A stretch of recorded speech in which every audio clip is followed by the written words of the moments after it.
Welcome to everybody. How are you? I hope you are keeping well by the grace of Almighty Allah. আমরা আজকে যে বিষয়টা শিখব সেটা হচ্ছে conditional sentence. Look at the board. Dear students, you all know that আমরা সবাই জানো যে conditional sentence is the most important part of English grammar. আমরা সবাই জানি যে কন্ডিশনাল সেন্টেন্স ইংরেজি গ্রামারের কিন্তু একটা গুরুত্বপূর্ণ অংশ, বিকজ কারণ if you do not understand the structure of conditional sentence or the conditional sentence, you cannot complete the completing sentence. আমরা কিন্তু যদি আমরা এই কন্ডিশনাল সেন্টেন্স কিন্তু বিভিন্ন জায়গায় কিন্তু খুবই গুরুত্বপূর্ণ একটা ব্যাপার, সেটা হচ্ছে আমরা যদি কন্ডিশনাল সেন্টেন্স না জানি সেখানে কিন্তু আমরা কমপ্লিটিং সেন্টেন্স করতে পারবো না, আবার ফিল ইন দ্য গ্যাপস এগুলোও কিন্তু আমাদের সমস্যা হবে. তো আজকের আমরা ক্লাসে আমরা যে জিনিসটা খুবই মনোযোগ সহকারে শিখবো এবং খুবই একটু ইন্টারেস্টিং ভাবে শিখবো সেটা হচ্ছে কি completing sentence. Look at the board. Conditional sentence, এখানে লেখা আছে কন্ডিশনাল সেন্টেন্সটা কি? শর্তমূলক বাক্য. একটা সেন্টেন্স আমরা বিগত ক্লাসে কিন্তু একটা বিষয় জানিয়েছিলাম. In the previous class I discussed about clause. Clause সম্পর্কে কিন্তু আলোচনা করেছিলাম. তো ওখানে কিন্তু একটা অংশ দুইটা অংশ ছিল. ক্লজের আমরা জানি ক্লজের দুইটা অংশ. এক্ষেত্রে কিন্তু দেখতে পাচ্ছি যে কন্ডিশনাল সেন্টেন্স মানে শর্তমূলক বাক্য. দুইটা পার্ট থাকবে এখানে. আমাদের যেমন আমরা কমপ্লিটিং সেন্টেন্সে দেখি যে একটা অংশ ইনকমপ্লিট একটা অংশ দেওয়া থাকে, দ্যাট মিনস একটা সাবঅর্ডিনেট ক্লজ দেওয়া থাকে, আমাদের কিন্তু একটা প্রিন্সিপাল ক্লজ তৈরি করতে হয়, অথবা একটা প্রিন্সিপাল ক্লজ থাকে একটা সাবঅর্ডিনেট ক্লজ তৈরি করতে হয়. এই যে ক্লজ, এই ক্লজটা কিন্তু সম্পূর্ণই কন্ডিশনাল সেন্টেন্সের উপরে কিন্তু ডিপেন্ড করে. এবং কমপ্লিটিং সেন্টেন্স কিন্তু কন্ডিশনাল সেন্টেন্স না জানলে কিন্তু কমপ্লিটিং সেন্টেন্স করা যাবে না. তো আমরা একটু দেখি. তো how many kinds of conditional sentence? There are three kinds of conditional sentence. Conditional sentence কয় প্রকার? তিন প্রকার. তো number 1 first conditional or present conditional. Number 2 second conditional or past conditional. Number 3 third conditional or perfect conditional. আমরা যদি এইভাবে করি first conditional, second conditional and third conditional এভাবে বলতে পারবো. আবার যদি বলি প্রেজেন্ট কন্ডিশনাল, পাস্ট কন্ডিশনাল এবং অ্যান্টি পারফেক্ট কন্ডিশনাল.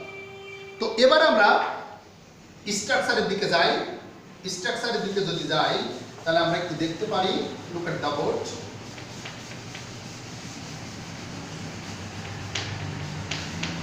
তো আমাদের প্রথমে আসছে কোনটা? First conditional.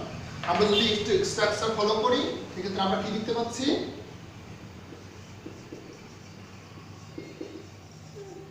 স্ট্রাকচার ই plus present indefinite plus present. তো ফার্স্ট কন্ডিশনালে দুটো স্ট্রাকচার আছে. আমাদের প্রথম স্ট্রাকচার আমরা পাচ্ছি যে ইফ এর প্রথম অংশ অর্থাৎ ইফ ক্লজটি যদি প্রেজেন্ট ইনডিফিনিট হয় পরবর্তী অংশ কিন্তু প্রেজেন্ট ইনডিফিনিট হতে পারে.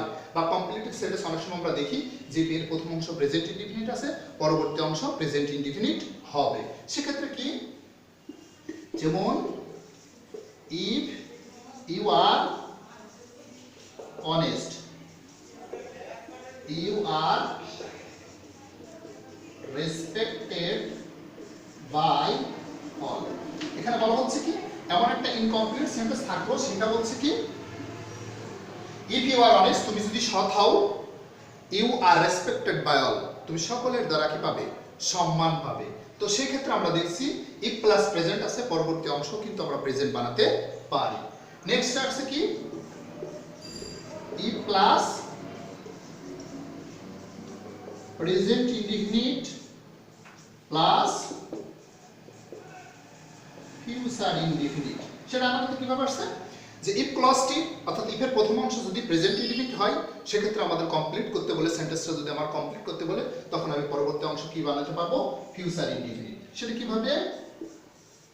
যেমন ইফ ইউ ওয়ার্ক হার্ড একটা অংশ থাকলো, বা পরবর্তী অংশ কি হচ্ছে? you will prosper in life life. তো সেটা কিভাবে আমরা একটু লক্ষ্য করি যে ইফ ক্লজটি প্রথম অংশ যদি কি হয় প্রেজেন্ট ইনডিফিনিট হয়, ইফ ইউ ওয়ার্ক হার্ড তুমি যদি কঠোর পরিশ্রম করো, you will prosper in life তুমি জীবনে কি করবে উন্নতি করবে। তো আমাদের সেক্ষেত্রে দেখতে হবে যে যেহেতু প্রেজেন্ট কন্ডিশনাল ইফ প্লাস কন্টেন্স আছে প্রেজেন্ট ইনডিফিনিট আছে, সেক্ষেত্রে আমরা পরবর্তী অংশ কি বানালাম ফিউচার ইনডিফিনিট। ওকে, এবার আমাদের যেটা আসছে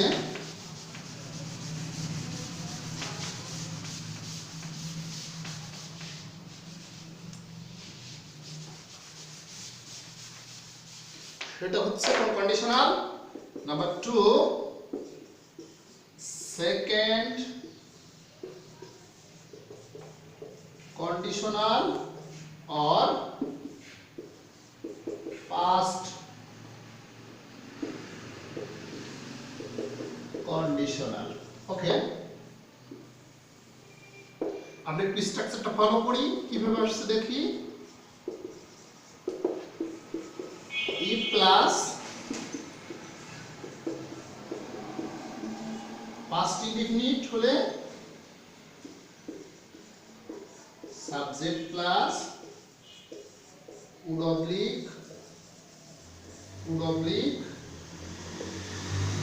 might plus verb 1 plus extension। সেটা কিভাবে হচ্ছে দেখি আমরা লোকের যখন আমাদের সেকেন্ড কন্ডিশনাল স্ট্রাকচার ক্রিয়েটটা কি আসছে ইফ প্লাস যখন কি হবে পাস্ট ইনডিফিনিট হবে, তখন পরবর্তী অংশ আমাকে কি বানাতে হবে একটা অ্যাপ্রোপ্রিয়েট সাবজেক্ট দিতে হবে। তারপরে উড কুড মাইট এটা যে কোনো সাধারণত সেকেন্ড প্রেজেন্ট ফার্স্ট পারসনে উড কুড মাইট যে কোনো একটা ব্যবহার করা যাবে। আর এভাবে এই ক্ষেত্রে কোনো বাধ্যবাধকতা ওইভাবে নেই, তো আমরা উড কুড মাইট যে কোনো একটা ব্যবহার করতে পারি। সেক্ষেত্রে ভার্ব 1 বসবে এবং হচ্ছে কি বসবে যেহেতু মডাল এগুলো সবই মডাল, সেক্ষেত্রে পরবর্তী অংশ এক্সটেনশনাল দিলেও চলবে না দিলেও চলবে। যেমন if he came I would কি go। সেক্ষেত্রে আমাদের কিভাবে আসছে দেখো if প্লাস কন্টেক্সট আছে past indefinite, if he came যদি সে আসতো I would কি go। এক্ষেত্রে কমপ্লিটিং সেন্টেন্স আমরা একটু ফলো করতে পারি, যখন if প্লাস যখন কন্টেক্সট হবে পাস্ট ইনডিফিনিট হবে তখন পরবর্তী অংশ একটা অ্যাপ্রোপ্রিয়েট সাবজেক্ট দিলাম I would কি go। ফাইন, নেক্সট লাস্ট যেটা আসছে কোনটা third conditional.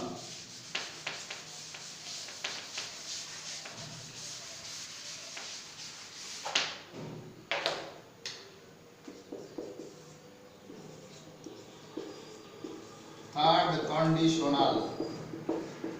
conditional or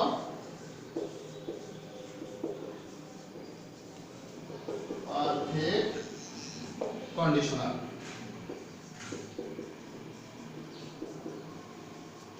structure আমরা পাচ্ছি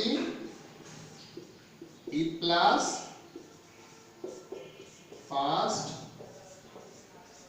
perfect plus subject plus would have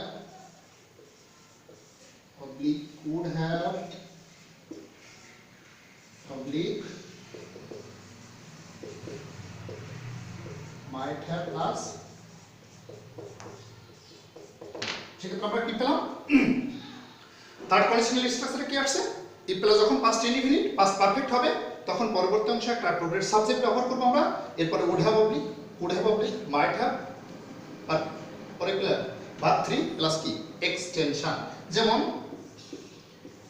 if I had seen him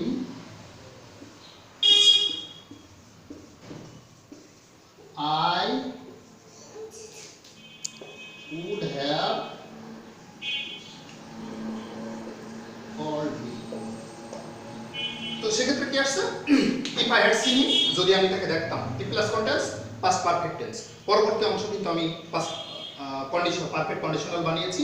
সেটা কি, আমি একটা সাবজেক্ট ইউজ করেছি, এরপরে উড হ্যাভ ব্যবহার করেছি, ভার্ব 3 এক্সটেনশন। তাহলে আমাদের পুরো অংশ আসছে কি, if I had seen him, যদি আমি তাকে দেখতাম, I would have called him, আমি তাকে ডাকতাম। অন্যভাবে কিন্তু করা যায়, বিভিন্ন ভাব ইউজ করে একটা অংশ থেকে আরেকটা অংশের উপর ডিপেন্ড করে কিন্তু তুমি কন্ডিশনাল সেন্টেন্স তোমরা কি বানাতে পারো। সো ডিয়ার স্টুডেন্টস, আমরা কিন্তু সংক্ষেপে আজকে কন্ডিশনাল সেন্টেন্স জানতে পারলাম। এভাবে যদি আমরা কন্ডিশনাল সেন্টেন্সগুলো জানতে পারি, আমরা কমপ্লিট সেন্টেন্স সহজে কিন্তু করতে পারবো, একটা অংশ আরেকটা অংশ ডিপেন্ড করে আমরা করতে পারবো। Thank you very much, be careful of your health. Thank you.